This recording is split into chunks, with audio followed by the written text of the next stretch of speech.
Bismillahirrahmanirrahim. Assalamualaikum warahmatullahi wabarakatuh. Alhamdulillah. Alhamdulillahil wahidil ahad al-fardis samad. Alladhi lam yalid wa lam yulad wa lam yakul lahu kufuwan ahad. Ashhadu an la ilaha illallah wahdahu la syarika lah. وأشهد أن سيدنا محمدا عبده ورسوله جاء إلى هذا الدنيا ليرشد الناس إلى الاتحاد اللهم فصل وسلم وبارك على هذا النبي الكريم وعلى آله وأصحابه ومن تبعه بإحسان إلى يوم المعاد. Hadirin ma'asyiral muslimin, jamaah yang dirahmati oleh Allah Subhanahu wa taala. Alhamdulillah kita jumpa lagi pada kesempatan sore hari ini.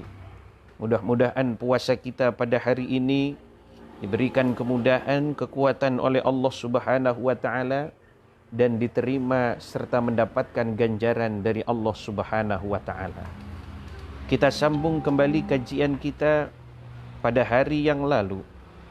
Masih berkenaan dengan sosok atau pribadi hamba-hamba Allah Subhanahu wa taala yang bertakwa. Kalau kemarin pada bagian yang kedua kita sampai pada membahas satu firman Allah Subhanahu wa taala di dalam surah Ali Imran ayat 133 sampai dengan 134. Maka pada kesempatan kali ini orang yang bertakwa di dalam Al-Qur'an disebutkan dalam surah yang berbeda, yakni dalam surah Adz-Dzariyat, di mana Allah Subhanahu wa taala berfirman, a'udzu billahi minasyaitonir rajim. Innal muttaqina fi jannatin wa 'uyun akhidhina ma atahum rabbuhum innahum kanu qabla dzalika muhsinin kanu qalilan minal laili ma yahja'un wabil ashari hum yastaghfirun wa fi amwalihim haqqul lis-sa'ili wal mahrum. Yang artinya innal muttaqina fi jannati wa 'uyun. Sesungguhnya orang-orang yang bertakwa kepada Allah Subhanahu wa taala, maka tempat kembalinya fi jannati wa 'uyun adalah syurganya Allah, wa 'uyunin, yang di dalam syurga tersebut terdapat mata air yang mengalir. Yang orang-orang bertakwa kepada Allah itu tadi, akhidhina ma atahum rabbuhum innahum kanu qabla dzalika muhsinin. Yang orang-orang ini tadi akhidhina, mengambil ma atahum rabbuhum, mengambil karunia, mengambil bagian daripada apa yang sudah Allah berikan kepada mereka. Sebab karena apa? Innahum kanu qabla dzalika muhsinin, karena dahulu ketika hidup di alam dunia orang yang bertakwa, salah satu tandanya mereka termasuk golongan orang-orang yang senang berbuat kebaikan. Maka kalimat muhsinin, kalau mufradnya itu muhsin berarti satu, berarti kalau jamaknya muhsinin ditambahkan dengan ya dan nun di belakangnya, berarti orang-orang yang senang berbuat kebaikan, orang-orang yang senang berbuat kebajikan.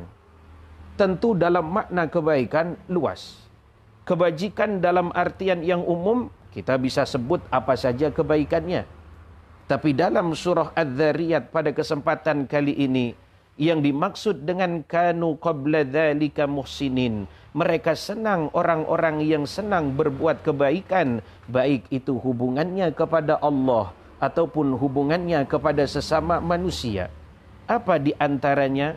Pertama, kanu qalilan minal laili ma yahja'un.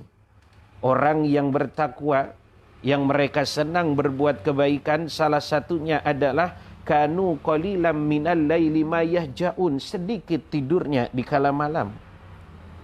Lantas apa yang dilakukannya? Mereka tidur fi waktin yasirin, ay fi waktin qalilin, waktu yang sedikit, tapi kemudian mereka yusalluna katsir, melakukan ibadah salat yang diperbanyak, melakukan ibadah-ibadah seperti tahajud, Ibadah seperti salat tasbih dan lain seterusnya, inilah yang dikerjakan oleh orang yang bertakwa kepada Allah Subhanahu wa taala.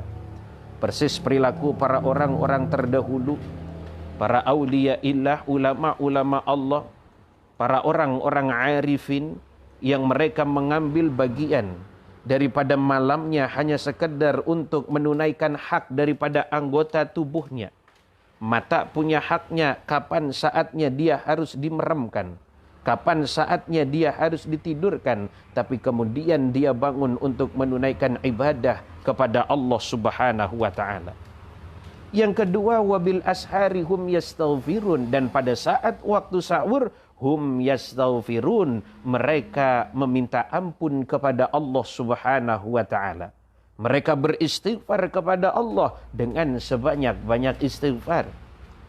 Maka di antara salah satu hal yang harus dilakukan oleh orang yang melakukan perbuatan dosa, maka hendaknya dia cepat beristighfar kepada Allah, sebagaimana kemarin sudah kita jelaskan, walladzina idza fa'alu fahishatan aw zalamu anfusahum dzakarullaha fastaghfaru lidzunubihim. Ketika salah kita kepada Allah, minta ampun kepada Allah, maka jalannya kita istighfar. Aqallul istighfar, sedikit-dikit ucapan istighfar adalah ungkapan astaghfirullah, astaghfirullah, astaghfirullah.